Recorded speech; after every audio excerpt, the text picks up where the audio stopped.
کلي څخه.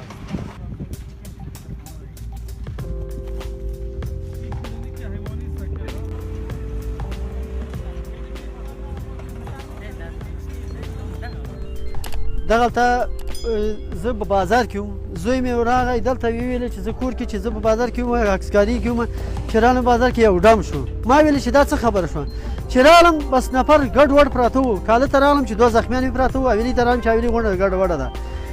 دغلته هلکانو ویل چې ډاینر راغله د ماینو نه ډکه وه، په خلک دلته ودرول، نفر یې دغسې وتښتېدل او انفجار یې وکړو. دغه برخند منطقه داسې ګډه وډه شوله. این دا حالت، این دغه موټر وګورئ، این دغه حویلي وګورئ، څه چې د خدای ورځ ده راغلې ده، چې د الله ټاکه څه رقم راغلی ده، د خدای پاک راوستې ده. نو موږ دې کې څه وایو؟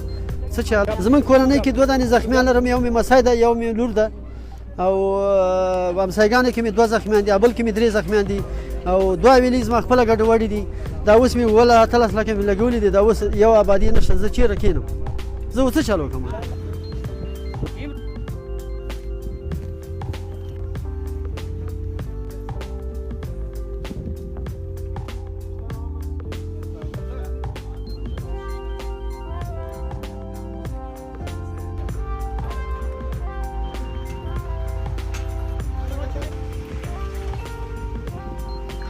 زه دکان ته تللی سبا یو وخت ګرانباره شوه، په منډه راغلم، دلته مې وکتل چې یو رقم ګرد و باد دی، یو رقم شی دی.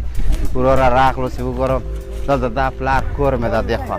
چې یو وخت راغلم چې مې وکتل، نه ده موږ یو همشیره او غوږ یې لږ زره زوبل شوی، نور نه ده خورایان مې لږ زره زوبل شوي ول، په شیشې باندې نور کورونه ګډ وډ ول، اشنا نه ده.